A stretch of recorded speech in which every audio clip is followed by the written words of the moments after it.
In the grim darkness of the far future, there is only war. 6 months in the 41st millennium had taught Master Chief that reputation was a weapon sharper than any blade. It spread through the Karthaxian subsector like wildfire through dry timber. Carried by refugees who had seen green-armored angels fall from burning skies, by soldiers who had fought alongside warriors faster than thought, by chaos cultists who whispered warnings to their dark masters about something new stalking the stars. The Spartans of the independent force had fought 11 engagements since Vexaris Prime. 11 victories against enemies that should have overwhelmed them.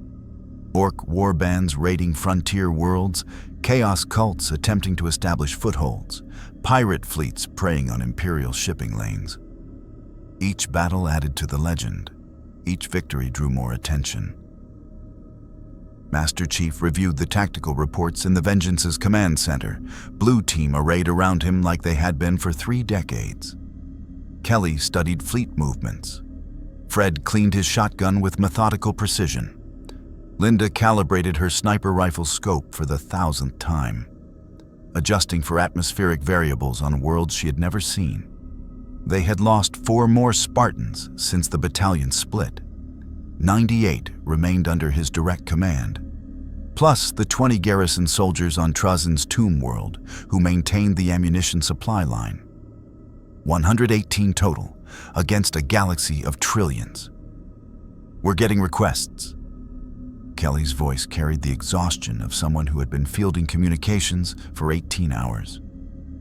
12 Imperial worlds are asking for Spartan intervention. Governors, military commanders, even a few ecclesiarchy officials willing to overlook our heretical status if we save their congregations. We can't answer all of them. We can't answer most of them, but the requests keep coming.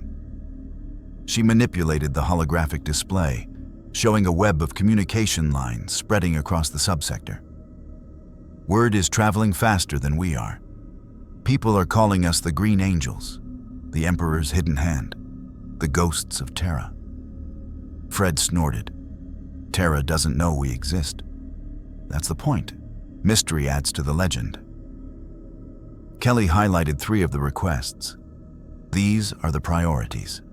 A hive world called Karthax 7 facing an orc, Wa'a. A shrine world where chaos cultists have taken the planetary governor hostage. And a mining colony that's gone dark. Last transmission mentioned something in the tunnels.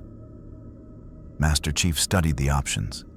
Each represented lives that could be saved, victories that would cement the Spartans' reputation. But resources were finite, and spreading too thin meant dying in detail. The orc, Wage. How large? Preliminary estimates suggest 50,000 greenskins.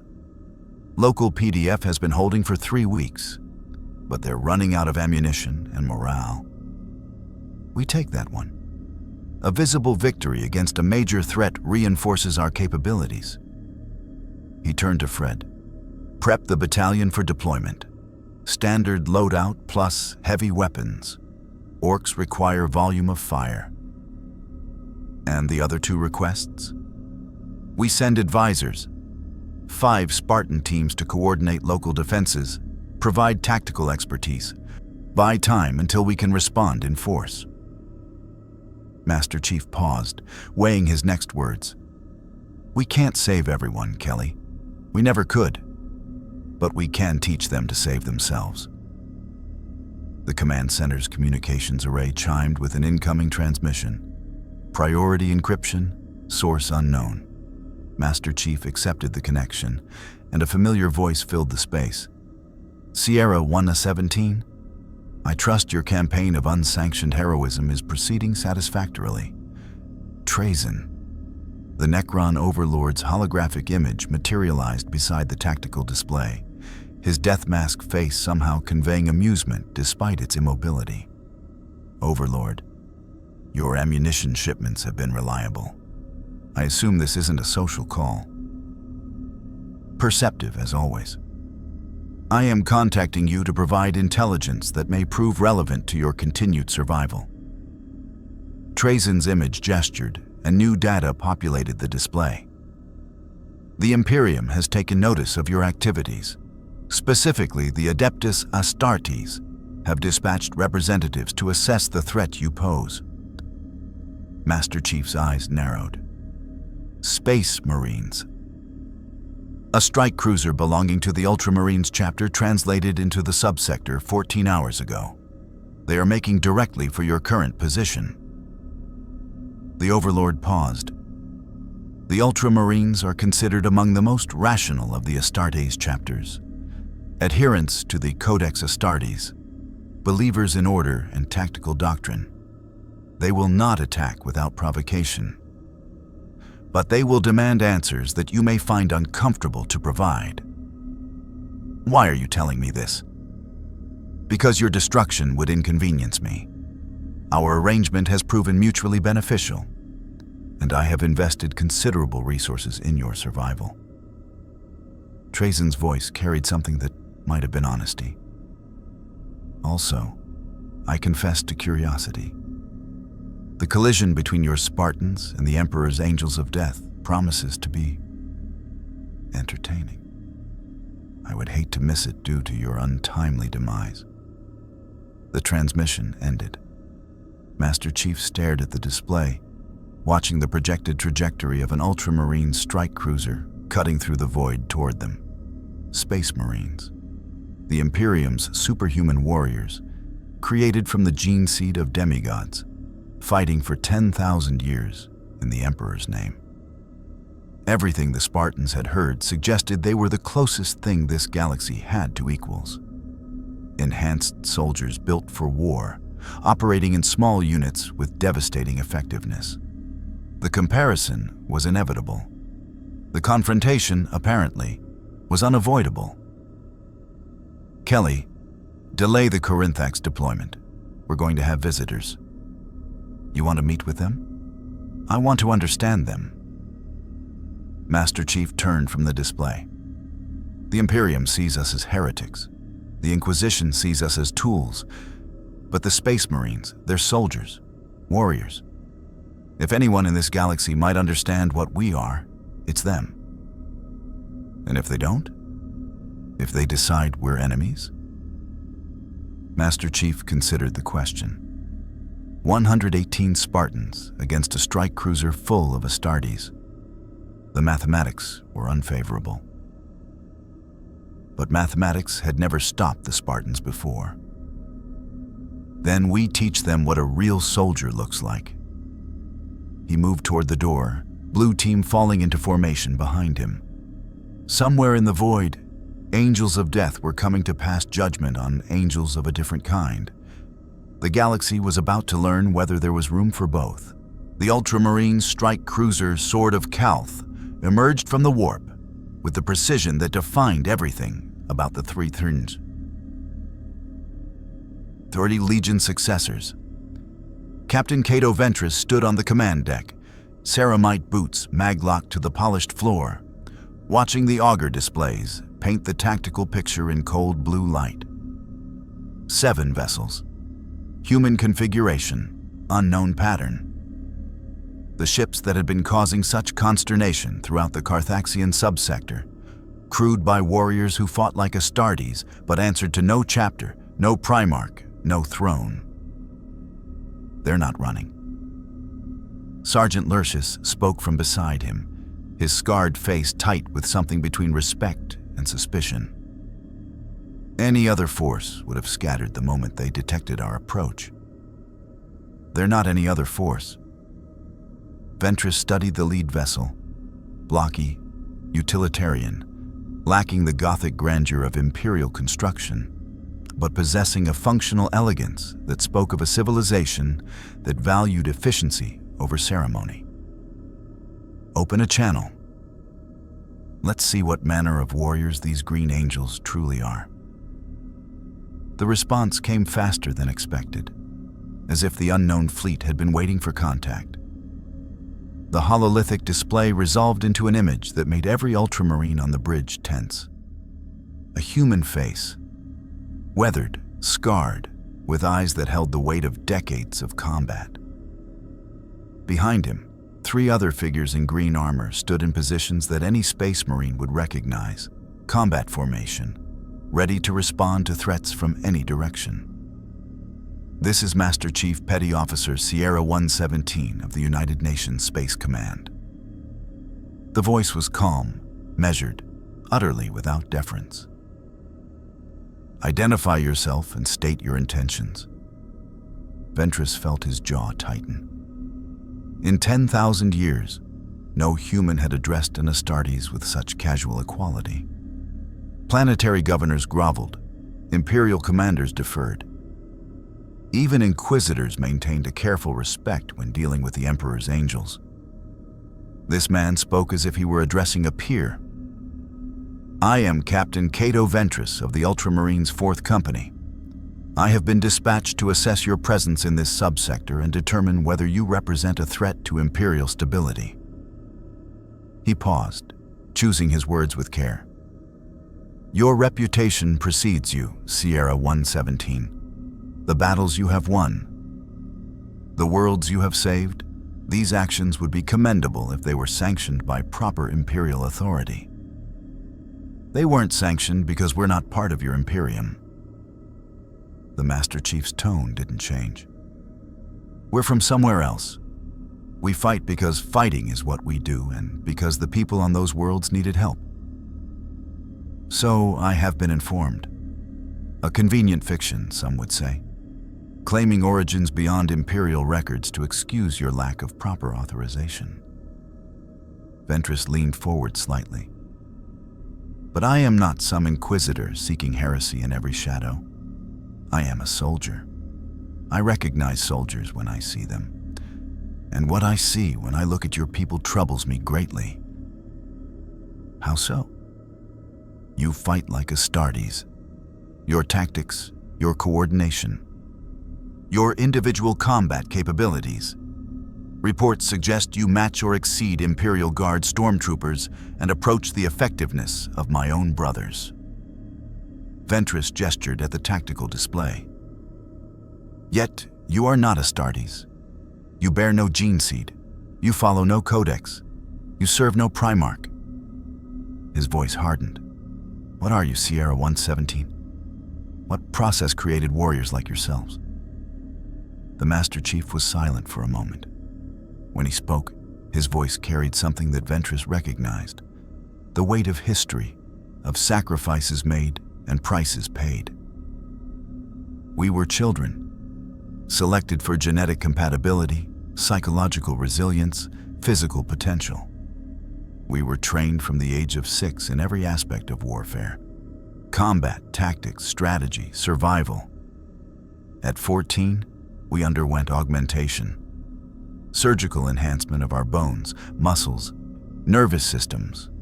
Some of us died. Some of us were crippled. The ones who survived became Spartans. Silence gripped the sword of Kalth's bridge. Ventress felt his brothers shifting behind him, processing information that struck uncomfortably close to truths. The Adeptus Astartes preferred not to examine too closely. Children. The Space Marines recruited adolescents. Yes, young men on the cusp of adulthood, old enough to understand the choice they were making. But 6 years old? Trained to kill before they could properly read? Your creators, Ventress said slowly. They took children and made them into weapons. They took children and gave them a chance to save humanity. The Master Chief's voice carried no defensiveness, only statement of fact. The Covenant, the enemy we were created to fight. They were going to exterminate our species. Every man, woman, and child. The Spartans were our response. We did what had to be done. And now, your enemy is gone. Your creators are gone. What purpose do weapons serve when the war they were forged for has ended? We find new wars. The Master Chief's eyes held steady. There's no shortage of them in this galaxy. Ventress considered the man before him. Everything about him violated Imperial doctrine. Unsanctioned genetic modification, unauthorized military operations, complete absence of proper faith in the God Emperor. By rights, the Ultramarines should destroy this fleet, execute these heretics, and report their findings to the proper authorities. But Cato Ventress had walked paths that other Ultramarines never had. He had fought alongside aliens, questioned sacred doctrines, been exiled and redeemed. He understood that the universe was more complex than the Codex Astartes acknowledged. "I propose a test," he said finally. "A trial of arms. Your finest warriors against mine, in controlled combat. Not to the death. We are not barbarians. But enough to take true measure of each other's capabilities." Why? Because words are insufficient. I can listen to your claims of extra-dimensional origin, study reports of your victories, analyze your technology until the stars burn cold. But I will not understand what you truly are until I face your warriors blade to blade. Ventress allowed himself a slight smile. "And because I suspect you want the same thing. You want to know whether the Adeptus Astartes are truly as formidable as our reputation suggests." The Master Chief was quiet for a long moment. Then, almost imperceptibly, he nodded. "Blue team against whoever you choose. Training weapons only, 1st to 5 confirmed incapacitations wins." "Agreed. I will select my finest, myself included." Ventress felt something he hadn't experienced in decades of warfare. Genuine anticipation. "We will meet on neutral ground. There is a moon in this system with breathable atmosphere. Coordinates to follow. We'll be there." The transmission ended. Lurcius stepped forward, his voice low. "Captain, is this wise? If they are heretics..." "If they are heretics, Lurcus, they are heretics who have saved more Imperial lives in 6 months than some chapters save in a decade." Ventress turned from the display. "I want to understand them. I want to know if they can be allies, or if they must be enemies. And I want to test myself against warriors who might actually challenge me." He moved toward the arming chamber, ceramite footsteps echoing through corridors that had witnessed 10,000 years of war. "Prepare my weapons. We have a trial to conduct." 8,000 light-years away, Commander Sarah Palmer stood in the tactical center of the Tau orbital station Por Kavash, watching holographic projections of a battlefield she had never imagined she would fight on. The world below was called Daleth Secondary, a Tau colony that had been expanding peacefully for 3 decades until the Orcs arrived.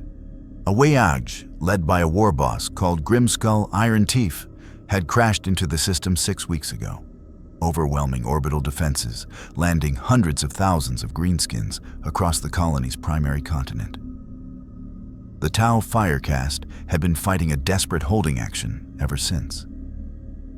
Now, 80 Spartans were being asked to help break the siege. The strategy is sound. Shaso Vyorla Kais, the Firecast commander assigned to oversee Spartan integration, manipulated the display with precise hand movements. His battlesuit stood in the corner of the chamber, 3 meters of advanced combat technology that Palmer had grudgingly admitted was impressive. "We will deploy a diversionary force here, drawing the Orc advance toward prepared kill zones. Your Spartans will execute a flanking maneuver through the Thornwood, striking the enemy's rear supply lines and eliminating their artillery support. The Thornwood is 20 kilometers of dense forest." Palmer studied the terrain data. "My people can move through it, but extraction will be complicated if things go wrong." "Extraction is not the primary concern." Case's voice remained level, but something flickered in his large eyes. "The diversionary force will consist of fire warrior cadres and civilian militia units. They will be significantly outnumbered. Casualties are expected. Palmer's jaw tightened. Expected how? Models suggest 60 to 70% losses among the diversionary force before your flanking attack relieves pressure. Case raised a hand, forestalling her objection. This is the greater good, Commander. The few sacrifice for the many. It is our way. Your way is sending civilians to die as bait. My way is accepting the mathematics of war.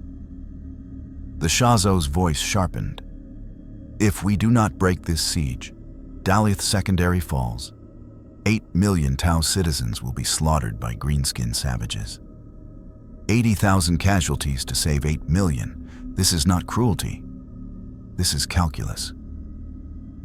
Palmer turned from the display, walking toward the viewport where her Spartans were drilling in the station's training bay below.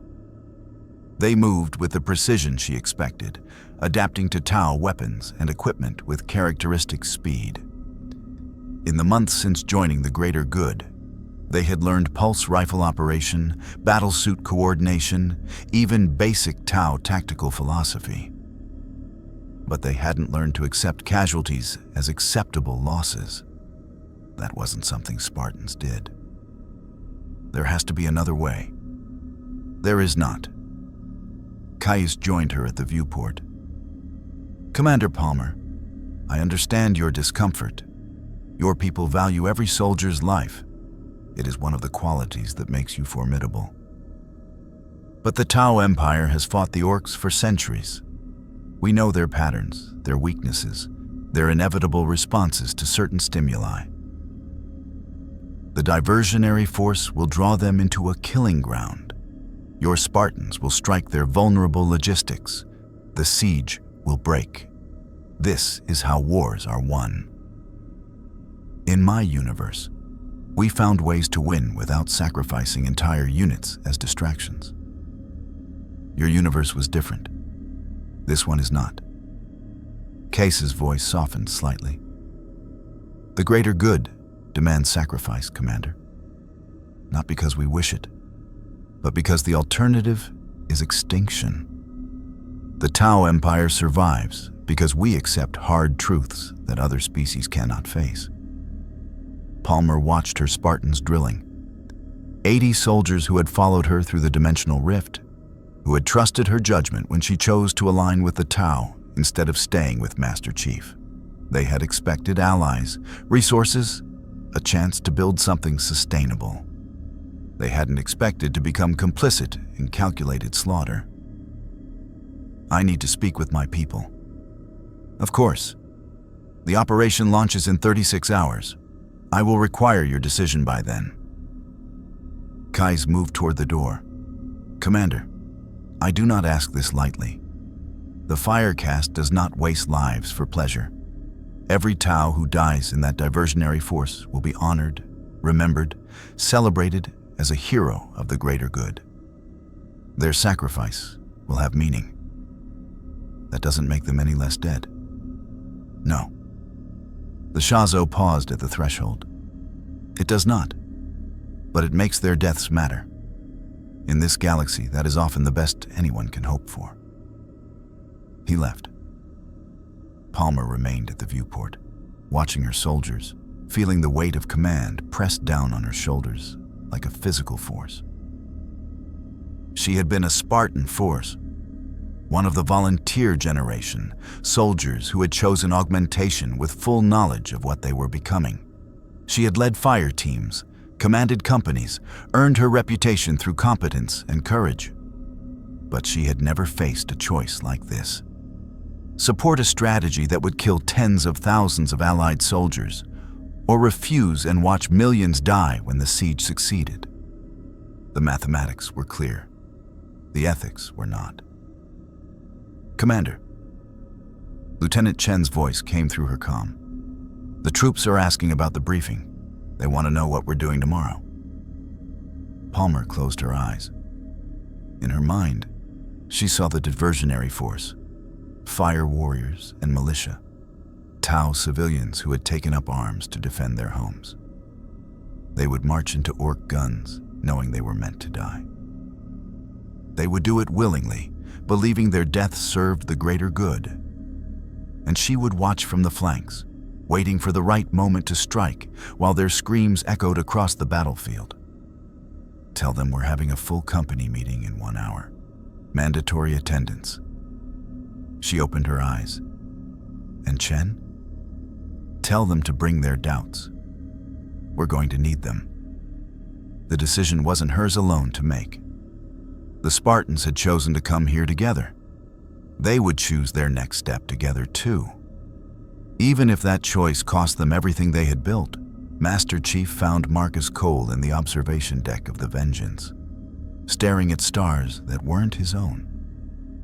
The young Spartan 4 stood motionless, his reflection ghosting across the reinforced viewport, eyes tracking patterns in the void that only he could see. You wanted to speak with me? Master Chief stopped 3 meters away, close enough for conversation, far enough to react if necessary. I can hear them, Chief. Cole's voice was hollow, scraped clean of the confidence that had once defined him. All the time now. Whispers at the edge of everything. When I sleep, when I eat, when I fight. They're always there. The medics say your neural activity is within acceptable parameters. The medics don't know what to look for. Cole turned from the viewport. His eyes were human, brown, unremarkable. The eyes of a soldier who had volunteered for augmentation because he wanted to protect people. But something moved behind them. Something that watched Master Chief with interest that didn't belong to Marcus Cole. It started on the tomb world. Just fragments, like catching pieces of a conversation in another room. I thought it would fade. It didn't. It grew. Cole's hands clenched at his sides. They call it the warp, Chief. The Imperials, the Tau, everyone in this galaxy, they all know about it. It's not just another dimension. It's alive. It thinks. It hungers. He laughed, the sound brittle and wrong. And it noticed us. When we fell through from our reality, we left ripples. Cracks in whatever protection our universe gave us. Master Chief processed this. The Spartans had been engineered to resist psychological manipulation, conditioned against fear and doubt and the 1,000 weaknesses that made normal soldiers vulnerable. But they hadn't been engineered to resist something that attacked through dimensions human minds weren't designed to perceive. How many others? Cole's expression flickered. You already know. He did. The reports had been filtering in for weeks. Spartans experiencing nightmares they couldn't explain, hearing voices during combat, seeing shadows that moved against the light. 7 confirmed cases. 14 suspected, all from the original drop on the tomb world, all soldiers who had been exposed to warp energies during the Necron engagement. The corruption is spreading. Master Chief's voice remained level. We need to understand how to stop it. You can't stop it. The thing behind Cole's eyes pressed closer to the surface. And for a moment, his voice carried harmonics that didn't belong to human vocal cords. You can only choose how you fall. The powers of the Imperium offer gifts, Sierra 1 and 17, strength, knowledge, freedom from the limitations of flesh. Your soldiers hear the whispers because the whispers have something to offer. My soldiers aren't interested in gifts from entities that corrupt minds. Aren't they? Cole smiled, and the expression was wrong. Too wide, too knowing. You've asked them to fight an eternal war in a galaxy that despises them. You've asked them to sacrifice everything for a species that calls them heretics and abominations. How long before some of them wonder if there's an easier path? Master Chief moved. 3 steps closed the distance between them, his hand catching Cole's throat and pressing him against the viewport. The younger Spartan didn't resist. His body went limp, puppet-like, as the thing inside him laughed through borrowed lips. "I know what you are." Master Chief's voice was ice. "I don't know your name. I don't understand your nature. But I know you're using my soldier as a mouthpiece. Release him." "I cannot release what was freely given." The entity's voice dropped the pretense of humanity, speaking in registers that made the air taste of copper. "Marcus Cole opened himself during your transit. A moment of fear, a crack in his conditioning, and I slipped through. I am not possessing him, Sierra 1 and 17. I am growing inside him. We are becoming one. Then I'll kill you both." "You could." The entity seemed unconcerned. "But then you would lose the information I'm prepared to offer. The warp has touched 23 of your soldiers, not 7. Some resist better than others. Some have already begun to listen to voices that promise them power, purpose, a place in the eternal game of gods." A pause. "I can tell you which ones. I can teach you how to identify corruption before it takes root. I can give you the weapons to fight an enemy you cannot see. Why would you help me? Because the powers that corrupt are not unified. We are rivals, Sierra 117, gods of distinct domains, competing for souls across infinite battlefields. The entities whispering to your soldiers serve purposes contrary to my own." The thing inside Cole leaned forward against Master Chief's grip. "I am Tzeentch's servant. I deal in knowledge, in change, in the turning of fate's wheel. The ones who hunt your people serve cruder masters. Let me help you resist them, and in return, you owe me nothing. Not yet. The debt will come due when the Forerunner's purpose reveals itself, when the truth of why you were brought here finally emerges." Cole's body shuddered, and for a moment the human soldier surfaced, his eyes clearing with desperate terror. Chief, please. I can feel it inside me. I can't make it stop." Then the entity surged back, smoothing Cole's features into calm amusement.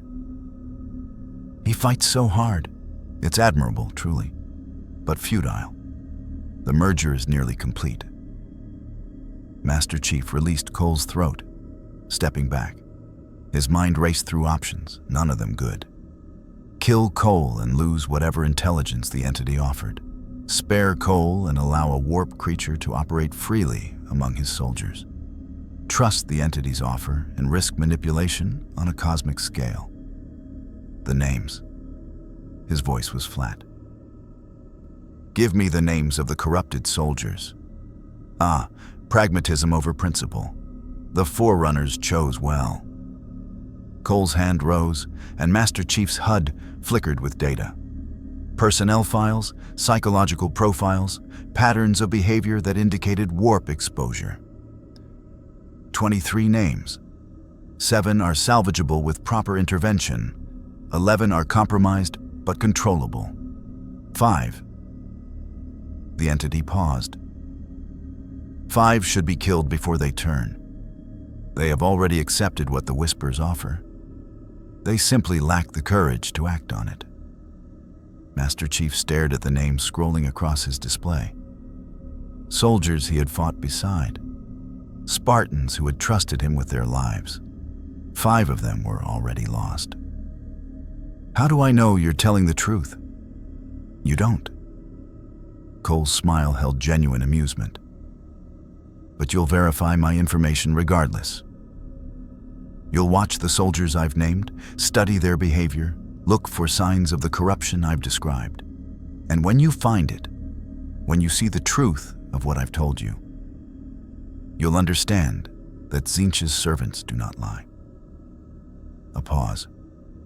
"We simply never tell the whole truth." The entity released its grip on Cole's consciousness.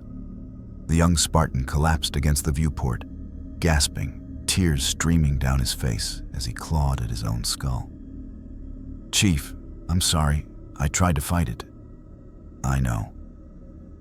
Master Chief caught him before he fell, lowering him to the deck with care that contradicted everything he was feeling. Medical team to observation deck 7. Spartan down. He held Cole as the young man wept, as medics rushed through the door, as the weight of 23 names pressed down on his shoulders like a collapsing star. The warp had found them. The corruption was spreading. And somewhere in the darkness between realities, powers older than humanity were playing games with soldiers who had never asked to be pieces on their board. The trial against the Ultramarines was in 6 hours. Master Chief had until then to decide what to do about enemies he couldn't see and allies he could no longer trust. The 41st millennium kept finding new ways to test him. He was getting tired of passing. Jun A266 had spent 8 months in the void, and the silence was starting to feel like a living thing. The expedition fleet, 4 ships carrying 120 Spartans, had pushed through empty space that no Imperial vessel had traversed in millennia.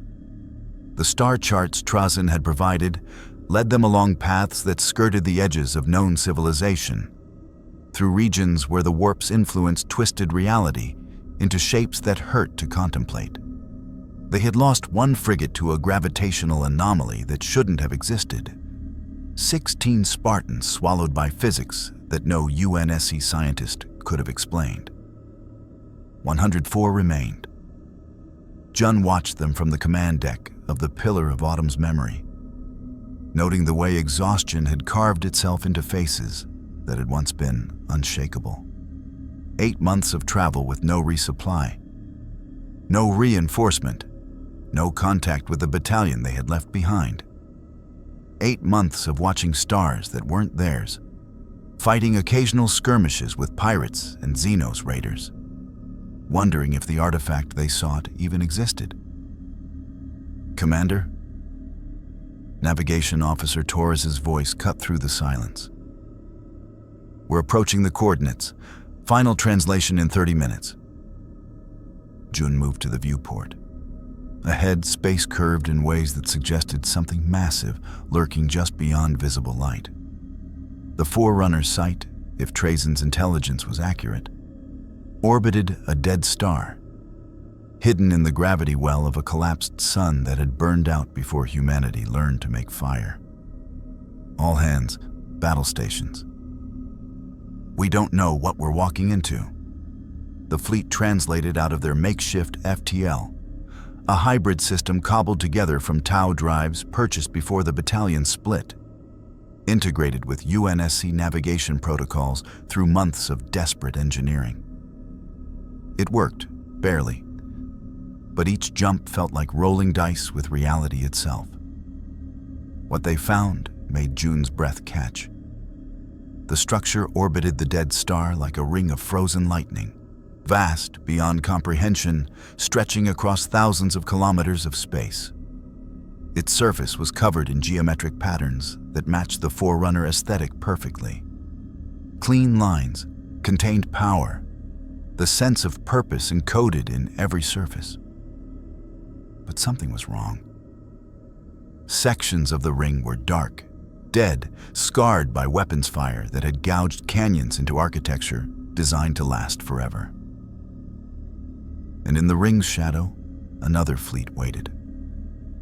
Contact. Torres's voice cracked. Multiple vessels. Configuration unknown. They're not responding to hails. Jun studied the alien ships through magnified displays. They were elegant in a way that reminded him of Covenant design. Sweeping curves, organic lines, technology that seemed to grow rather than be built.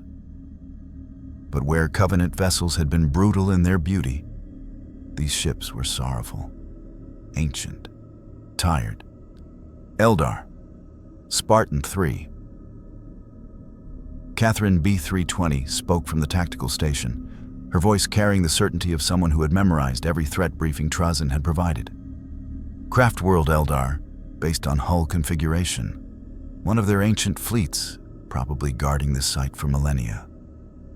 Guarding it from what? From us, presumably. Catherine highlighted sections of the ring structure. Look at the damage patterns. Those aren't Eldar weapons. Someone else attacked this place a long time ago. The Eldar might be here to prevent anyone from finishing the job. Jun weighed his options. 104 Spartans against an Eldar fleet of unknown size, defending a structure that might contain the key to returning home. The mathematics weren't favorable, but mathematics had never stopped Spartans before. Open a channel, all frequencies. Commander, the Eldar aren't known for negotiation. Open it. The channel crackled with static that seemed to carry whispers just below audible range. Jun leaned toward the pickup, choosing his words with care. Eldar vessels, this is Commander Jun A-266 of the United Nations Space Command. We are not your enemies. We're seeking information about the structure you're guarding, information that might help us return to our home reality. We request permission to approach and discuss terms. Silence stretched across light seconds. Then, without warning, a holographic figure materialized on the command deck. She was tall, taller than any human, with features that were almost familiar, but stretched into proportions that the human mind registered as unsettling. Her armor was bone white, etched with runes that seemed to shift when Jun looked directly at them.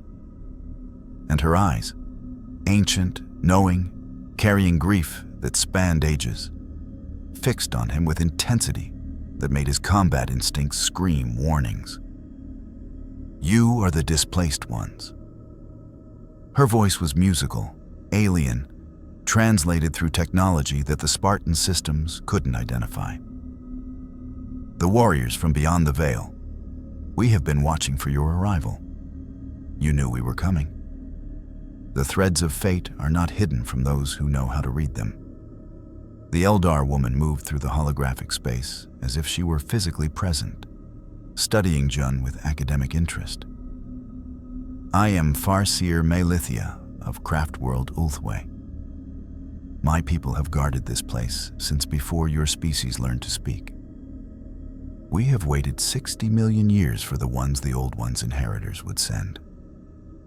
Jun felt his pulse quicken. You know about the Forerunners? We know of those who came before the war in heaven. We know they seeded the dimensions with their technology, preparing for a conflict that would span realities. And we know they brought you here for a purpose that even they could not fully foresee. Myalithia's expression shifted, sorrow deepening. The structure behind me contains what you seek, a navigation key that could return you to your origin point. But it is damaged, incomplete. And there are guardians. What kind of guardians? The kind that have slumbered for 60 million years, waiting for intruders to awaken them. The Farseer's form flickered. The Necrons, who once ruled this galaxy, tried to destroy this place during their war against the Old Ones. They failed, but they left sentinels behind.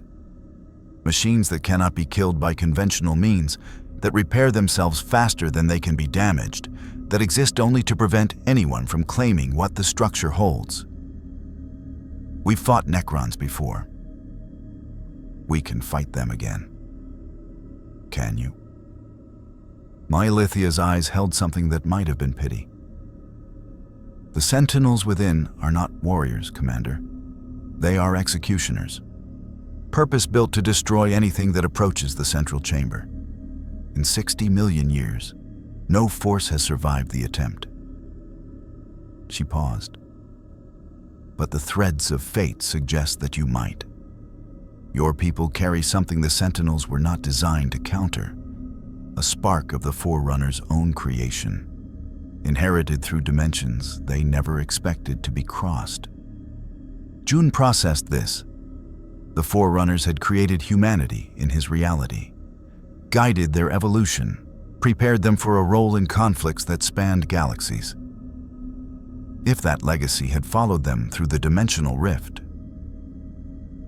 What do you want in exchange for letting us try? Nothing you would be unwilling to give. Mealithia's hologram began to fade. Succeed, and you will have your navigation key. Fail, and the Sentinels will add your bodies to the millions who have tried before.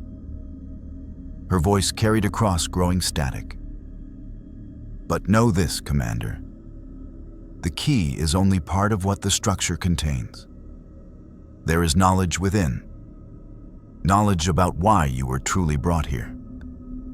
Knowledge that will change everything you believe about your mission. The hologram vanished. The Eldar fleet remained motionless, neither threatening nor welcoming, simply waiting to see what the Spartans would do. June stared at the ancient ring structure, at the scars of a war fought before Earth existed, at the tomb that might contain their only hope of going home. All hands, he said quietly. Prepare for boarding action. Behind him, 104 Spartans began checking weapons and armor, ready to walk into a grave that had been waiting 60 million years to receive them. The Forerunners had brought them here for a reason. It was time to find out what that reason was. The trial moon had no name in Imperial records. A barren rock orbiting a gas giant, its surface scarred by meteor impacts and ancient geological violence. Master Chief stood at the designated coordinates, Blue Team arrayed behind him, watching the Ultramarines Thunderhawk descend through the thin atmosphere on pillars of controlled flame. His mind was elsewhere. 23 names burned in his memory, 5 of them marked for death by an entity that fed on manipulation. He had verified what he could in the hours before departure. Behavioral anomalies, psychological irregularities, patterns that matched the corruption the warp thing had described. The evidence supported the entity's claims. That made it worse. The Thunderhawk touched down 300 meters away, its assault ramp lowering to disgorge 5 figures in blue ceramite. Captain Ventress led them, his armor gleaming with honors earned across decades of warfare.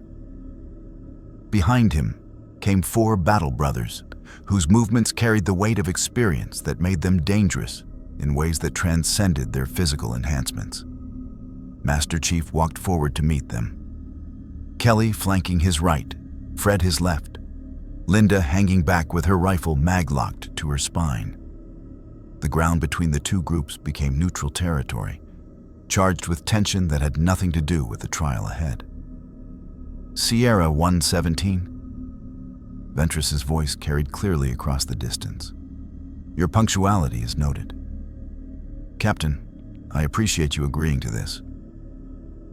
I agreed because I need to understand what you are. The Ultramarine stopped 5 meters away, close enough for conversation, far enough for combat. Reports describe you as exceptional warriors. Reports can lie. Steel cannot. Then let's not waste time. Master Chief gestured at the terrain behind him, a natural amphitheater carved by some ancient cataclysm, its floor littered with boulders and ridges that would provide cover in complications. Standard rules. Training weapons only. 1st to 5 confirmed incapacitations. Agreed? Agreed. Ventress drew his combat blade, its edge dulled for the exercise, but still capable of delivering crushing blows. Blue Team against my chosen brothers. Let us see what the universe has sent us. They separated to starting positions at opposite ends of the amphitheater. Master Chief checked his own training blade, a weighted practice weapon that matched his standard combat knife's balance. Around him, Blue Team performed final equipment checks with the efficiency of warriors who had done this 10,000 times before. Chief, Kelly's voice came through private channels. Your head's not in this. It's in enough. It's not. You've been distracted since Cole. Whatever happened in that observation deck. Later. He cut her off with a tone that brooked no argument. Focus on the fight. These Ultramarines are the best the Imperium has. We need to show them what Spartans can do. The signal came. A flash of light from the automated drone that would serve as referee. Both teams surged into motion. Master Chief had fought enhanced enemies before. Covenant elites moved with speed and strength that dwarfed normal humans. Promethean Knights combined robotic precision with teleportation capabilities. But the Ultramarines were something different. Human minds driving transhuman bodies. Tactical genius married to physical power that could tear through tank armor. Ventress came at him like a guided missile. Ceramite boots churning the rocky ground. Combat blade raised in a guard that covered multiple angles simultaneously. Master Chief sidestepped the initial rush, letting the captain's momentum carry him past, then pivoted to strike at the exposed flank. The blow connected and stopped dead against ceramite that might as well have been starship hull. Ventress spun, faster than something that large had any right to move, and his return strike caught Master Chief across the shoulder. The impact sent him staggering, Mjolnir's shields flaring as they absorbed kinetic energy that would have pulped unarmored flesh. First blood to the Ultramarines. Across the amphitheater, the other duels were unfolding with similar intensity. Kelly's speed let her dance around her opponent, landing strikes that the Ultramarine couldn't track, but each hit seemed to barely register against armor designed to shrug off bolter fire. Fred and his opponent had closed to grappling range, trading blows that shattered boulders and gouged trenches in the moon's surface. Linda had taken a sniper position, her training rounds pinging off ceramite with accuracy that earned grudging nods from the Astartes she targeted. But accuracy wasn't penetration. The Spartans were landing hits. The Ultramarines were barely noticing. Adjust tactics. Master Chief's voice carried across team channels. They're stronger. We're faster. Use the terrain. Make them chase us. Blue team shifted into a fighting retreat, using the amphitheater's natural obstacles to break line of sight, to force the Ultramarines into unfavorable positions. Kelly became a ghost, appearing and disappearing, her strikes targeting joints and sensor arrays rather than center mass. Fred abandoned grappling for hit and run, using his shotgun's concussive rounds to stagger opponents before closing with blade work. Linda found angles that let her target eye lenses and helmet seams, non-lethal but disorienting. And Master Chief faced Ventress with everything 30 years of warfare had taught him. The captain was skilled, more than skilled. His blade work followed patterns that had been refined across 10,000 years of combat doctrine. The Codex Astartes made manifest in steel and ceramite. But patterns could be predicted. Doctrine could be exploited. Master Chief let Ventress drive him back, absorbing punishment that would have killed lesser warriors, studying the rhythm of the captain's attacks. There, a slight overextension on the third stroke of a combination. There, a momentary blind spot when transitioning between high and low guards. There, a fraction of a second where weight distribution made lateral movement impossible. He waited for the combination. Let the first two strokes crash against his guard. Then, on the third, he wasn't where Ventress expected. The captain's blade cut empty air. Master Chief was inside his reach, training knife driving toward the gap between helmet and gorget with precision that would have killed if the weapon were real. The blade stopped a centimeter from Ventress's throat. Incapacitation confirmed. The drone's mechanical voice echoed across the amphitheater. Blue leader scores first point. Ventress stepped back, his expression invisible behind his helmet, but his body language communicating surprise. You baited me. Let me believe I was winning to study my patterns. Standard Spartan doctrine. Learn the enemy, then beat the enemy. Costly doctrine. You absorbed significant damage to gather that intelligence. Spartans are built to absorb damage.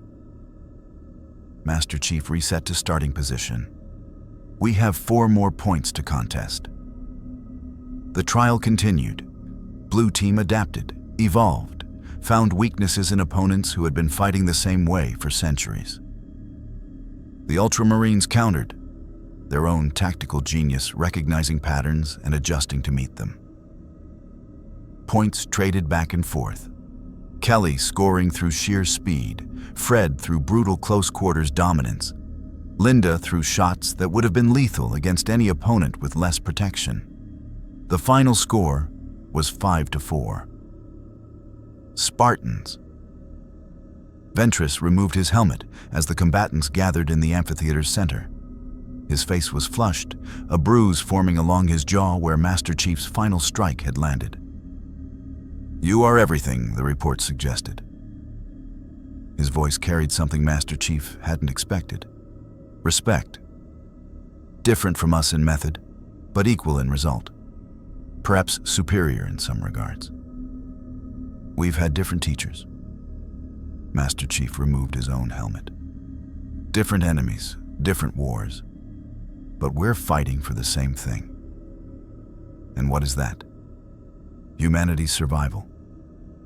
Whatever form that takes. Ventress was quiet for a long moment. Around them, Ultramarines and Spartans stood in something approaching camaraderie. Warriors who had tested each other and found worthiness on both sides. The Imperium will never accept you. Ventress's voice was soft and meant for Master Chief alone. The Inquisition, the Ecclesiarchy, the High Lords, they will see only heresy, only threat. I know. But the Adeptus Astartes are not the Imperium. We are its defenders, not its servants. The captain extended his hand, a human gesture, perhaps learned from mortals he had fought beside across decades of war. I cannot offer alliance. I cannot defy the authorities that bind my chapter. But I can offer understanding, and I can ensure that when the Ultramarines speak of the Green Angels, we speak of warriors worthy of respect. Master Chief clasped the offered hand. Ceramite met my Jolnir in a grip that could have crushed Starship Hull. That's more than we expected. Thank you, Captain. Thank me by surviving Sierra 117. This galaxy destroys everything that does not adapt to its darkness. Ventress released his grip. I suspect you will prove the exception. The Thunderhawk lifted off 20 minutes later, carrying Ultramarines back to their strike cruiser and whatever reports they would file with their chapter masters. Master Chief watched it go, feeling something he rarely allowed himself. Hope. Small, fragile, but present. Then his comm crackled with an incoming transmission from the Vengeance, and hope died in his chest. Chief. The voice belonged to his communications officer, tight with controlled fear. We're receiving a system-wide broadcast. Imperial priority channels. It's Inquisitor Thrace. What does she want? She's announcing a Tyranid incursion. Hive Fleet Kronos has entered the subsector. A pause. And she's demanding that you report to her flagship immediately. She says she has a proposal you can't refuse. Master Chief looked up at the stars, at the vast darkness that hid horrors beyond counting. Somewhere out there, a swarm that consumed worlds was descending on everything he had built.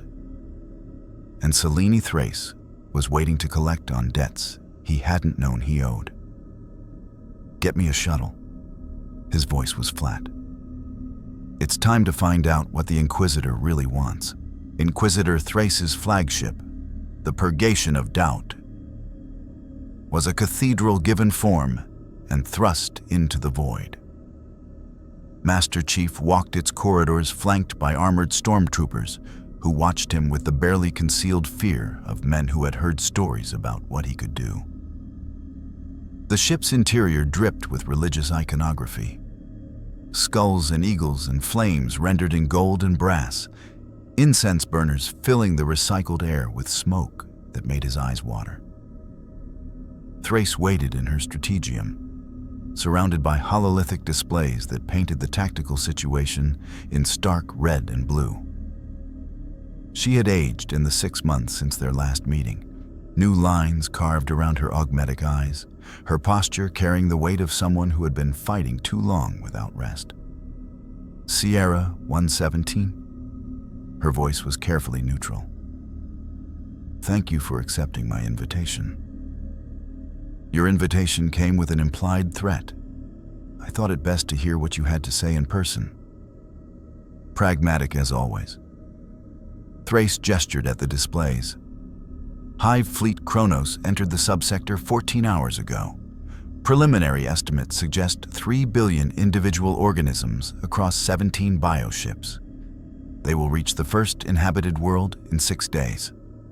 Master Chief studied the projections. The Tyranid swarm moved like a living tide. Individual creatures ranging from man-sized horrors to vessels that dwarfed Imperial battleships. Everything about them suggested one purpose: consumption. What do you want from me? I want your Spartans to fight. Thrace manipulated the display, highlighting a world near the swarm's projected path. Karthax Secundus, 12 million inhabitants. Primary agricultural output for the entire subsector. If it falls, a dozen other worlds starve within the year. You have Imperial Guard. You have Navy assets. You have Space Marines, apparently. I just finished sparring with Ultramarines in this very system. Captain Ventress and his company are being redeployed to defend the subsector capital. The Guard regiments in this region were decimated by the chaos incursion you helped contain 6 months ago. And the Navy. Thrace's voice tightened. The Navy is spread across 1,000 light years, responding to threats that multiply faster than we can address them. So you need us. I need everyone. The Inquisitor turned to face him directly. I am not too proud to admit when I am outmatched, Sierra 117. Hive Fleet Kronos is not a raid or an incursion. It is an extinction-level event. If we do not stop it here in this subsector, it will consume everything between here and the Segmentum capital. Master Chief weighed her words. Thrace had threatened him, manipulated him, tried to use his people as disposable assets. But she had also been honest about her intentions, in her way.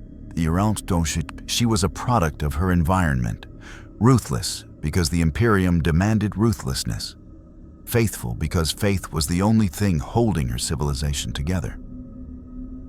What are you offering in exchange? Legitimacy. Thrace's augmetic eyes glowed brighter. I have the authority to declare your Spartans sanctioned auxiliaries of the Inquisition.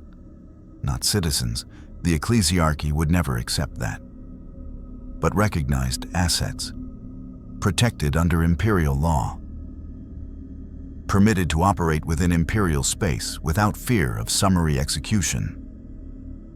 That's a significant concession. It is a necessary one. I have spent 6 months watching you save Imperial lives while the Imperium debates whether to destroy you. The mathematics are clear. You are more valuable as allies than as corpses. She paused. I am also prepared to offer something else. Something I suspect you will find more compelling than legal status. Which is? Thrace manipulated the display again. A new image appeared. Biological data, genetic sequences, cellular structures that Master Chief's training allowed him to recognize as human-derived but extensively modified. Gene seed. The Inquisitor's voice was quiet. The genetic legacy of the Primarchs, encoded in specialized organs that allow the creation of new Space Marines. The Adeptus Astartes guard it more jealously than any treasure in the Imperium. She met his eyes. I am offering to broker negotiations between your people and the Mechanicus biologists. If your augmentation technology can be combined with gene seed cultivation techniques, it might be possible to create new Spartans, to rebuild your numbers, to ensure your legacy survives beyond the soldiers you brought with you. Master Chief went still. New Spartans. The possibility had haunted him since they arrived. The knowledge that his people were a finite resource, that every Spartan who fell was a loss that could never be replaced.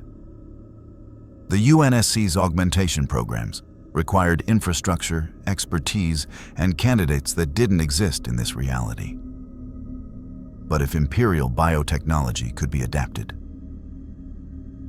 You're offering to help us create more soldiers. I am offering to explore the possibility. The Mechanicus would need to study your augmentation processes. Your people would need to cooperate with procedures that might seem invasive. Thrace's voice hardened.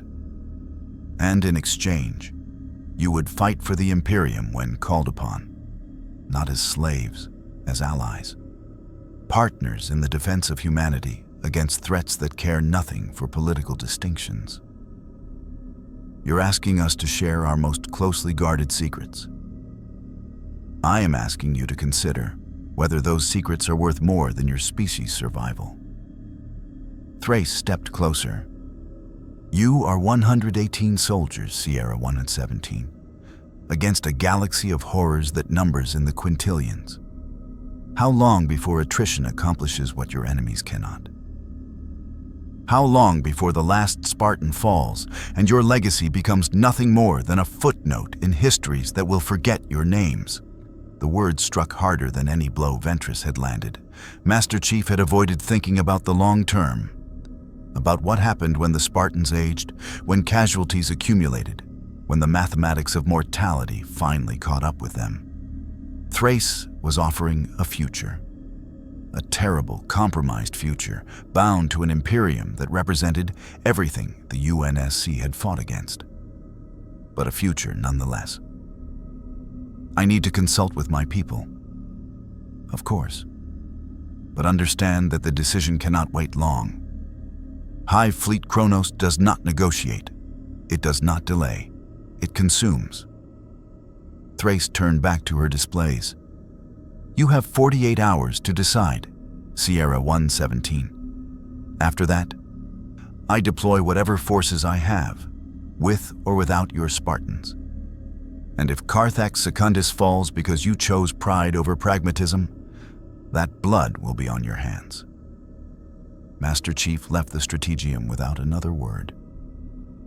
His mind churned through implications, weighing costs and benefits with the cold precision that had kept him alive through 3 decades of impossible warfare. Gene seed, new Spartans, a future that didn't end in extinction. But at what cost?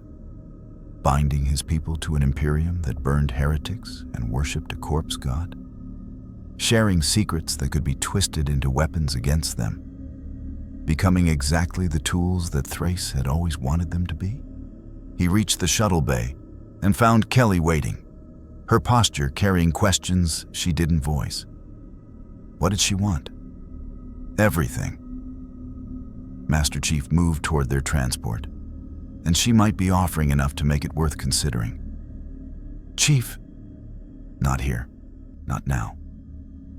He sealed his helmet, hiding the conflict that must have shown on his face. Get me back to the Vengeance.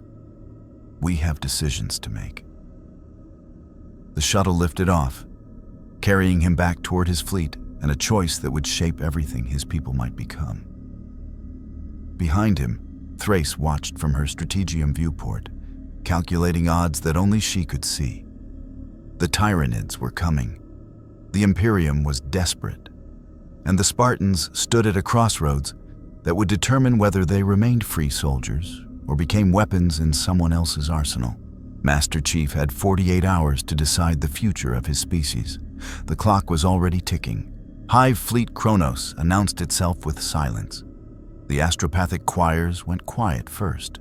Psychers across the subsector collapsing into catatonia or screaming themselves to death as the shadow in the warp descended like a shroud over human consciousness. Then, the long-range auger stations stopped transmitting, swallowed by bioships that drifted through the void like continent-sized predators. By the time the swarm reached Karthax Secundus, the planet's defenders had been blind and deaf for 36 hours. Master Chief stood on the walls of Hive Primus, watching the sky turn dark with falling organisms. He had made his decision. Not because Thrace's offer was good, it wasn't, but because 12 million people were about to die, and the Spartans were the only force capable of making a difference. The gene seed negotiations could wait. The questions of legitimacy and legacy could wait. What couldn't wait was the tide of chitin and claw descending on a world that had never asked to become a battlefield. 97 Spartans had deployed to Karthax Secundus. The rest remained aboard the fleet, guarding against threats that might emerge while the main force was committed. It wasn't enough. Against 3 billion Tyranids, nothing would ever be enough. But it was what they had. Contact in 60 seconds. Kelly's voice came through the command channel, calm despite the apocalypse falling from orbit. First wave appears to be Hormagaunts and Termagants, fast-moving swarm organisms. They'll try to overwhelm fixed positions through sheer numbers. All units, weapons free on my mark. Master Chief raised his rifle, sighting on the leading edge of the swarm as it crashed against the outer defensive perimeter. Remember your training. Controlled bursts. Aim for center mass. Don't waste ammunition on organisms that are already dying. The swarm hit the walls like a living tsunami. Master Chief had fought Covenant grunts by the thousands, watched flood infection forms pour through corridors in endless waves, faced enemies that cared nothing for their own survival. But the Tyranids were something else entirely. Organisms designed from the cellular level for one purpose, moving with coordination that suggested a single vast intelligence controlling billions of bodies. His rifle barked in precise 3-round bursts, each trigger pull dropping a Hormagaunt as it scrambled up the fortified walls. Around him, Spartans fought with the discipline that had been drilled into them since childhood, creating overlapping fields of fire that turned the killing ground into a meat grinder.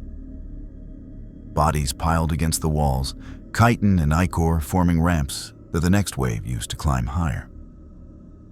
Ammunition check. Fred's voice carried strain. I'm at 60% after 4 minutes of contact. Conserve where possible. Let the guard handle volume. We focus on high-value targets. The Imperial Guard regiments holding the secondary positions were doing their part. Laser guns creating walls of coherent light that scorched through swarm organisms by the hundreds. But for every Tyranid that fell, 3 more took its place. The mathematics were impossible, and everyone on the walls knew it. Chief! Linda's voice cut through the chaos. Large contact approaching from the northeast. Carnifex-class bioconstruct. It's heading straight for the main gate. Master Chief pivoted, his enhanced vision cutting through the smoke and chaos to find the threat Linda had identified. The Carnifex was a nightmare given form. 4 meters of armored chitin and crushing claws, a living battering ram designed to break fortifications. It moved through the swarm like a boulder through water, smaller organisms parting around it with instinctive deference. Blue team, with me. Everyone else, hold the walls. They descended from the ramparts in controlled bounds, Mjolnir armor absorbing impacts that would have shattered unaugmented legs. The Carnifex saw them coming, or the hive mind did, using the creature's eyes to track threats, and adjusted its course to intercept. Master Chief hit the ground running, rifle discarded in favor of the energy sword he had recovered from a Covenant elite a lifetime ago. The weapon hummed to life, its blue glow casting strange shadows across the battlefield. The Karthax swung a claw that could have bisected a main battle tank. Master Chief ducked under the blow, feeling the displaced air tug at his armor, and drove the energy sword into the creature's forward leg joint. Chitin parted like paper. Ichor sprayed across his visor. The creature screamed, a sound that seemed to echo from a million throats across the battlefield, and brought its other claw round in a backhand that caught Master Chief across the chest. His shields flared and failed. He felt ribs crack as he tumbled across the blood-soaked ground. Kelly was there before he stopped rolling, her own blade finding the Karthax's eye cluster while Fred opened fire on its exposed underbelly. Linda's sniper rifle cracked from somewhere above, each shot targeting the neural structures that connected the creature to the hive mind. The Karthax died in pieces, its massive body crashing to the earth as the Spartans carved it apart through coordinated violence.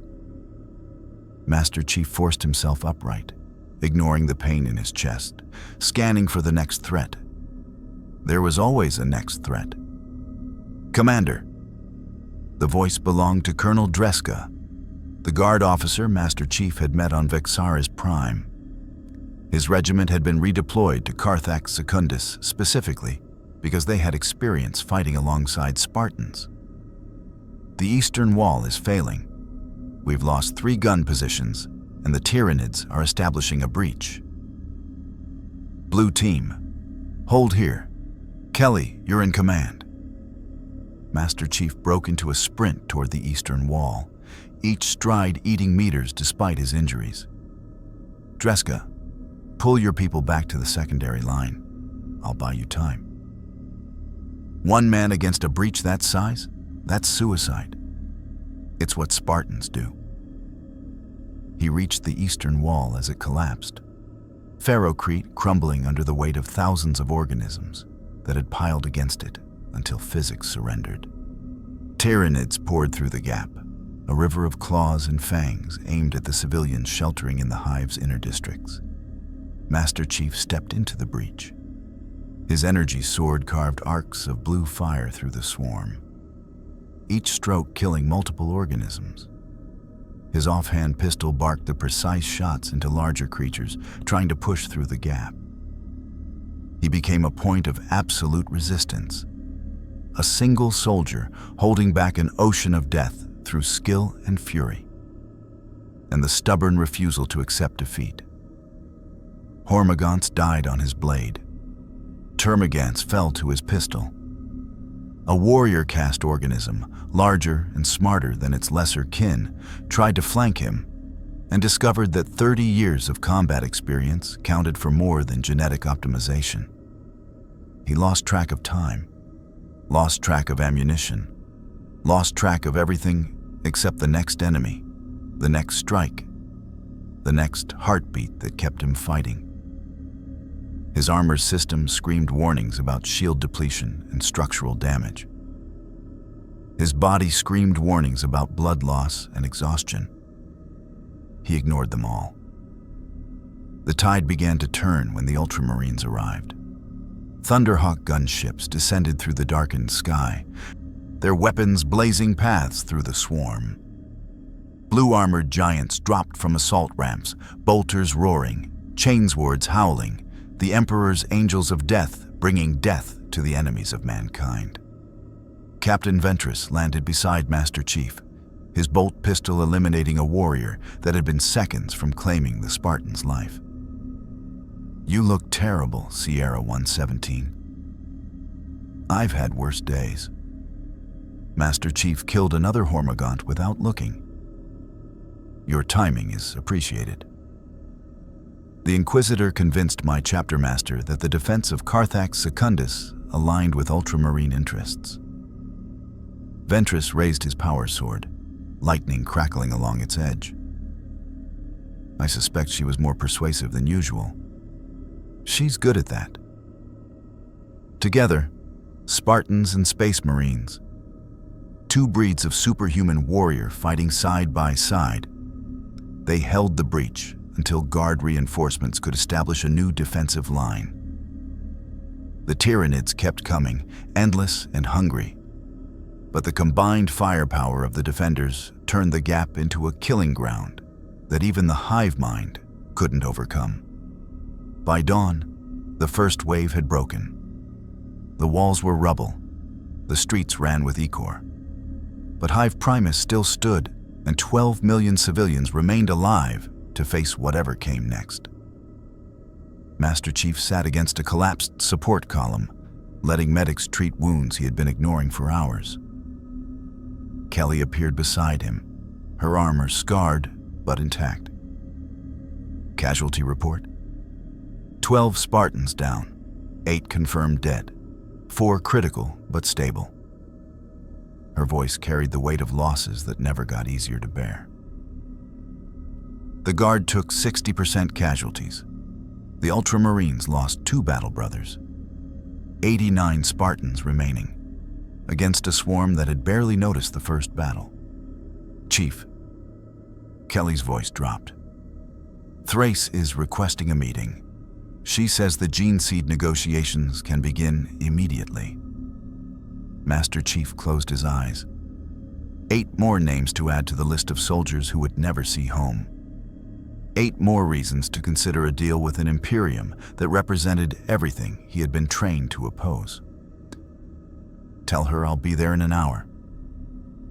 He opened his eyes, staring at the sky where bioships still drifted like malevolent clouds. We need to talk about the future. Because for the first time since arriving in the 41st millennium, Master Chief wasn't sure the Spartans had one. 60 million years of silence ended with the sound of Spartan boots on Forerunner metal.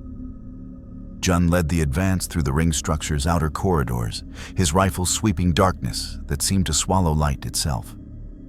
Behind him, 104 Spartans moved in tactical formation, their armor systems struggling to penetrate interference that predated human civilization. The Farseer had been right about the Guardians. They emerged from the walls without warning. Necron constructs unlike anything the Spartans had faced on Trajan's tomb world.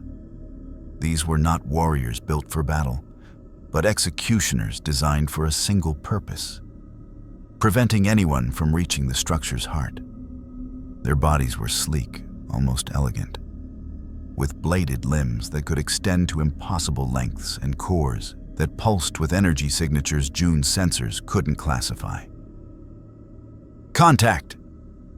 Catherine's voice cracked through the chaos as the first sentinel bisected a Spartan 3 with a blade that cut through Mjolnir armor like tissue paper. They're coming through the walls.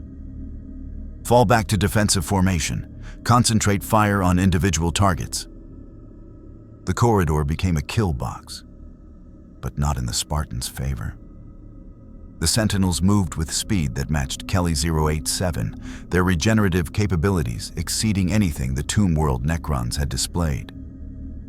Rounds that should have crippled them were absorbed and healed within seconds. Explosives that should have destroyed them merely staggered. June watched 3 more Spartans fall in the time it took to bring down a single Sentinel. The mathematics were catastrophic. Commander. One of his squad leaders, a Spartan 3 named Victor, was pointing at something deeper in the structure. There's a pattern to their emergence. They're protecting specific junction points. If we can bypass those nodes, we might reach the central chamber before they can concentrate. June processed the tactical data, overlaying Victor's observation against the structure's layout. The Sentinels weren't patrolling randomly. They were defending choke points, treating the ring structure like a fortress with predetermined defensive positions, which meant there were paths they weren't defending. Split into 5-person teams. Move through secondary corridors. Avoid engagement where possible. Our objective is the central chamber. Not exterminating Guardians we can't kill. He highlighted routes on his HUD, transmitting them to surviving squad leaders. Rendezvous at these coordinates.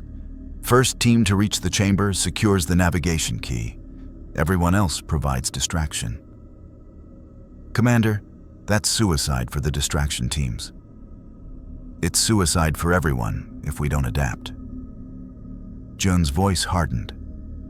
We didn't come 60 million years across reality to fail within sight of our objective. Move. The Spartans scattered into the ring structure's labyrinthine depths, small teams vanishing into corridors that hadn't seen living intruders since before the dinosaurs walked Earth. Jun led his own team toward the most direct route, knowing the Sentinels would concentrate on the obvious threat. They did. 18 more Spartans died, buying time for their brothers and sisters to slip through undefended passages. Jun reached the central chamber with 4 soldiers remaining, himself, Catherine, Victor, and 2 Spartan foos, whose names he made himself remember. Torres and Chen. They emerged into a space that defied comprehension, a spherical void at the ring's heart where gravity seemed optional, and light bent around objects that existed in more dimensions than human eyes could perceive. And floating at the chamber's center, suspended in fields of impossible energy, was the navigation key. It was smaller than Jun had expected, perhaps the size of a human fist, its surface covered in symbols that shifted and rearranged themselves as he watched. But the energy it contained was immense, pressing against his consciousness with weight that had nothing to do with mass. Commander. Catherine's voice was barely a whisper. There's something else here. She was pointing at a holographic display that had activated when they entered. Forerunner symbols resolving into images that told a story Jun had never imagined. He saw the Forerunners at the height of their power, their civilization spanning dimensions rather than merely galaxies. He saw them discover the 41st millennium, a reality where their creations, their children, their legacy had been twisted into something unrecognizable. He saw them deliberate, plan, sacrifice. And he saw them reach into his own timeline and select specific individuals for a purpose that was only now becoming clear. They didn't pull us here by accident. Jun's voice sounded distant to his own ears. They chose us.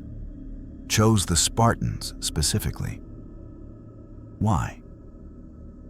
The answer came from the display, Forerunner symbols translating into concepts that Jun's neural interface struggled to process. Because the Spartans were what the Emperor's warriors were supposed to be. The images showed the Imperium's history, the golden age of mankind, the age of strife, the Emperor's rise and the creation of the Primarchs. Technology and genetic science twisted by warp influence, contaminated by forces the original human civilization had never encountered. The Space Marines were corrupted reflections of what human enhancement could achieve, their potential limited by the supernatural elements woven into their creation. The Spartans were clean, pure, the product of a humanity that had developed enhancement technology without warp contamination, without demonic influence, without the theological baggage that had crippled Imperial science for 10,000 years. They brought us here to fix what went wrong. Catherine's voice carried horror and wonder in equal measure. The Forerunners want us to replace the Space Marines? Not replace. Jun studied the display, forcing himself to understand implications that reshaped everything. Augment. The gene seed technology the Imperium uses is flawed, dependent on psychic elements that make Space Marines vulnerable to chaos corruption. Spartan augmentation doesn't have that weakness. If the two could be combined, you could create Astartes who can't be corrupted. Victor's voice was barely audible. Incorruptible Space Marines. Warriors who could fight chaos without risk of falling to it. The navigation key pulsed, responding to their presence. Jun realized it wasn't just offering transportation, it was offering a choice. They could use it to return home, to escape the nightmare of the 41st millennium and leave this galaxy to its fate. Or they could stay. They could share their technology, their genetics, their legacy with an Imperium that desperately needed what they possessed. They could become the foundation for a new generation of human warriors, soldiers who combined the best of Spartan enhancement with the best of Imperial gene science. They could save humanity, just not the humanity they had been created to protect. Commander, the Sentinels are converging on our position. Torres's voice cut through June's contemplation. Whatever we're going to do, we need to do it now. June stared at the navigation key, feeling the weight of a decision that would shape the fate of two realities. Behind him, the surviving members of his expedition waited for orders that would determine everything they might become. He thought of Master Chief, fighting an impossible war against Tyranids on a world he had never heard of. He thought of Palmer, struggling to reconcile Spartan values with Tau pragmatism. He thought of the Spartans who had already died in this universe, their sacrifices meaningless if the survivors simply fled back to safety. The Forerunners had chosen them for a reason. They had reached across dimensional barriers, manipulated probability, arranged the impossible, all to bring Spartans to a galaxy that had forgotten what uncorrupted humanity could achieve. Running away would betray that purpose. Running away would betray everyone who had died to get them this far. Jun reached out and touched the navigation key. The energy fields parted for him, recognizing something in his genetic structure, the legacy of Forerunner manipulation that had shaped human evolution across both realities. The key settled into his palm, warm and impossibly light. "We're not going home." His voice carried absolute certainty. "Not yet. Not until we finish what the Forerunners started." "Commander, transmit everything we've learned to Master Chief. All of it. The history, the purpose, the choice." Jun turned to face his surviving soldiers. The Spartans weren't brought here to escape. We were brought here to save humanity. A different humanity than the one we knew, but humanity nonetheless. He raised the navigation key, its light casting strange shadows across the ancient chamber. "And that's exactly what we're going to do."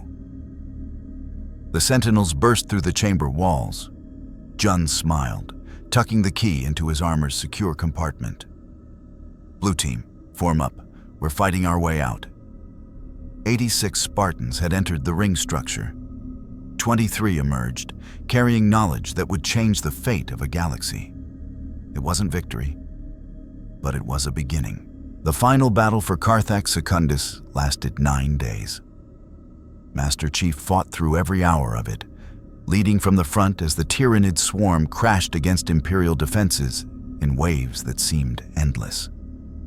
He watched Spartans fall beside guardsmen, saw Ultramarines die protecting civilians who would never know their names, witnessed acts of heroism and horror that blurred together into a single continuous nightmare of violence. On the 4th day, the gene seed negotiations concluded. Inquisitor Thrace had been true to her word. Mechanicus biologist representatives arrived under heavy escort, their red robes and augmetic enhancements marking them as priests of a technological faith that Master Chief found simultaneously familiar and disturbing. They examined Spartan augmentation data with reverence that bordered on worship. Their machine-enhanced minds processing information that had taken UNSC scientists decades to develop. The agreement was simple in principle, devastating in implication. The Spartans would share their enhancement protocols. The Mechanicus would provide manufacturing support and research facilities. Together, they would explore the possibility of creating new warriors, soldiers who combined the genetic stability of Spartan augmentation with the raw power of Imperial biotechnology. Master Chief signed the documents with a hand that had killed thousands, knowing he was signing away secrets that Oni would have died to protect. But Oni didn't exist here. The UNSC didn't exist here. Only the Spartans remained, and the Spartans needed a future. On the 6th day, June's transmission arrived. Master Chief read the data in the quiet of his command center, surrounded by tactical displays that tracked the ongoing battle. The Forerunner revelation hit him like a physical blow. The knowledge that they hadn't fallen through dimensions by accident, that ancient intelligences had chosen Spartans specifically to address flaws in Imperial human enhancement. The purpose was clear now, terrifyingly, impossibly clear. They were supposed to become the template for humanity's next generation of defenders. Incorruptible warriors who could fight chaos without falling to it. Soldiers whose genetic legacy would reshape the Imperium's military doctrine across millennia. It was everything the original Spartan program had been designed to prevent, creating weapons that would perpetuate war rather than end it. But in the 41st millennium, war didn't end. War was existence. The only question was whether humanity would survive it. On the 8th day, Palmer's Spartans arrived.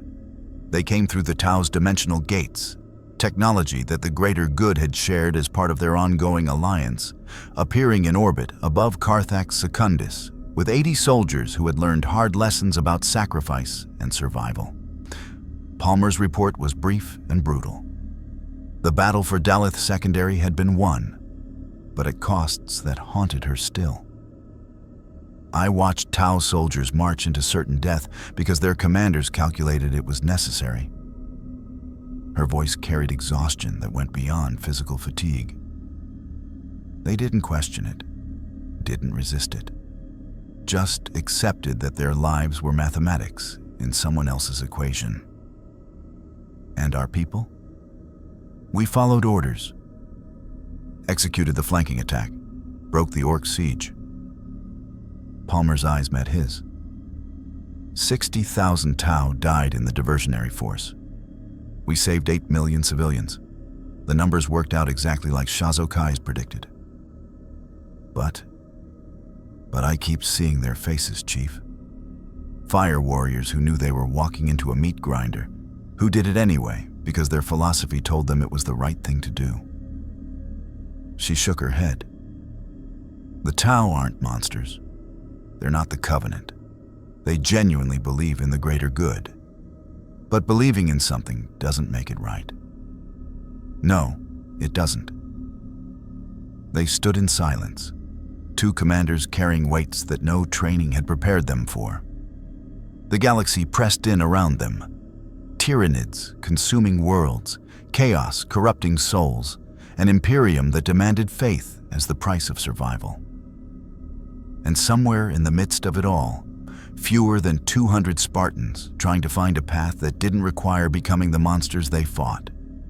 On the 9th day, the Tyranid swarm broke. It wasn't victory in any conventional sense. Hive Fleet Kronos simply redirected its attention, biomass calculations determining that Karthax Secundus had become too costly to consume. The surviving bioships withdrew toward other systems, other worlds, other civilizations that hadn't paid as high a price to resist. Master Chief stood on the walls of Hive Primus as the shadow in the sky began to lift. Around him, exhausted soldiers collapsed where they stood, Imperial and Spartan alike, sharing the camaraderie of those who had faced extinction together and survived. Captain Ventress approached, his blue armor scarred by wounds that would take months to fully heal. The Ultramarines' expression was unreadable, but his voice carried something that Master Chief had learned to recognize as respect between equals. You held the line, Sierra 117, against odds that should have overwhelmed you. We held it together. Spartans, Ultramarines, Guard. It took all of us. Yes. Ventress was quiet for a moment. I have received new orders from my chapter master. The Ultramarines are being recalled to Ultramar. There are threats emerging that require our attention elsewhere. He paused. But before I leave, I wanted you to know something. What? I have submitted a report to the Lords of Ultramar. In it, I describe warriors who fight with the skill of Astartes, who bleed alongside Imperial soldiers, who protect humanity without asking for recognition or reward. The captain's voice hardened with conviction. I have recommended that the Ultramarines formally acknowledge the Spartans as allies worthy of respect. It is not official recognition, I cannot grant that. But it is the beginning of something that might, in time, become more. Master Chief extended his hand. Ventress clasped it without hesitation. Thank you, Captain, for everything. Thank me by surviving Sierra 117. The galaxy needs warriors like you more than it knows. Ventress released his grip and turned toward the Thunderhawk, waiting to carry him away. We will meet again. I am certain of it. The gunship lifted off, blue ceramite vanishing into a sky that was finally beginning to clear. Master Chief watched it go, then turned to find Kelly, Palmer, and Jun standing behind him, the commanders of a force that had been scattered across the galaxy and was finally reuniting. Status report. Jun spoke first. 23 Spartans survived the Forerunner site. The navigation key is secure. It can return us to our home reality whenever we choose to use it. He paused. But the intelligence we recovered suggests we might not want to use it, at least not yet. I've read your transmission, the Forerunner purpose. It's real, Chief. They brought us here to fix something broken in Imperial human enhancement, to create incorruptible warriors who could fight chaos without falling to it. Jun's voice carried weight. If we leave now, we abandon that purpose. We leave humanity, this humanity, to face threats they're not equipped to survive. Palmer stepped forward. The Tau offered us a place in the greater good, a home, resources, a chance to rebuild. She shook her head. But I've seen what the greater good costs. I'm not sure I can accept it. Kelly was last. 89 Spartans remain under direct command, plus the 20 garrison soldiers on Trajan's tomb world, plus Palmer's 80, plus Jun's 23. 212 total. Her voice was quiet. We've lost over 100 soldiers since we arrived here, Chief. A third of our battalion, gone in less than a year. Master Chief looked at his commanders, warriors who had followed him across dimensions, through battles that should have killed them, into a future that offered nothing but more war. They deserved answers. They deserved certainty. They deserved to know what came next. He didn't have answers. He only had choices. The Forerunners chose us for a reason. The Imperium needs what we can offer. And somewhere out there, 3 billion Tyranids are heading for other worlds that don't have Spartans to defend them. He turned to face the horizon, where smoke still rose from battlefields that had cost more lives than he could count. We're not going home. Not yet. Maybe not ever. Then what are we doing? Palmer's voice was sharp. We're doing what Spartans have always done. Master Chief pulled on his helmet, feeling the familiar seal against his armor's collar. We're protecting humanity, whatever form that takes, whatever it costs. He started walking toward the landing zone where their shuttle waited. After a moment, his commanders followed. Behind them, the people of Karthax Secundus were beginning to emerge from their shelters, blinking in light that many had never expected to see again. Some of them pointed at the green armored figures departing the battlefield. Some of them wept. Some of them knelt in prayer, thanking an emperor who had nothing to do with their salvation. The Spartans didn't look back. They had other battles to fight, other worlds to save, other choices to make in a galaxy that demanded everything and promised nothing. But they were still standing, still fighting, still Spartans. And in the grim darkness of the 41st millennium, that was enough. In the months that followed Karthax Secundus, the Spartans became something the galaxy had never seen. A force that answered to no throne, no philosophy, no god, but fought for humanity nonetheless. They struck at chaos cults that threatened imperial worlds. They reinforced Tau defensive lines against Orc incursions. They even worked alongside Trajan's Necrons when ancient threats emerged that endangered all sentient life. The Imperium never fully accepted them. How could it? Warriors who refused the Emperor's light, who modified their genetics without Mechanicus sanction, who treated Xenos as potential allies rather than automatic enemies. They were everything the Imperial Creed warned against. Inquisitors filed contradictory reports. Ecclesiarchy priests denounced them as heretics. Administratum bureaucrats couldn't decide whether to classify them as assets or threats. But the soldiers knew. The guardsmen who fought beside Spartans and lived when they should have died. The Space Marines who tested themselves against equals and found respect instead of contempt. The civilians who looked up at green armored angels falling from the sky and felt, for the first time in their lives, something other than fear. Master Chief never stopped searching for a way home. The navigation key remained secure, a promise of escape that he refused to use, while humanity still needed defenders. June continued exploring Forerunner sites, gathering knowledge that might one day reshape Imperial science. Palmer maintained the Tau Alliance, building bridges that both species would need when greater threats emerged. And the Gene Seed Project moved forward, slowly but inexorably. Mechanicus biologists and Spartan scientists working together, combining technologies that had developed across parallel realities. The first results were promising. Enhancement protocols that offered Space Marine strength without Space Marine vulnerability to corruption. It would take decades to perfect, perhaps centuries.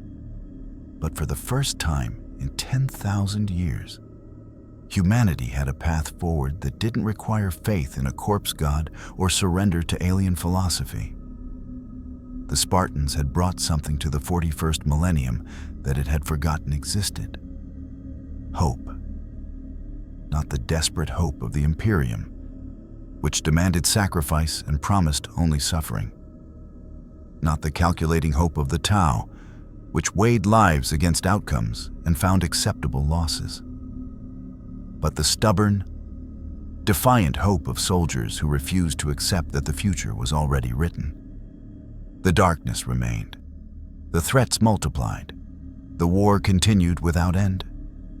But somewhere in the void between stars, 212 soldiers kept fighting, kept protecting, kept believing that humanity, all humanity, in every reality, was worth saving. Master Chief stood on the bridge of the forward unto Dawn's vengeance, watching stars that would never lead him home. Behind him, his people prepared for the next deployment, the next battle, the next impossible odds. The mission continued.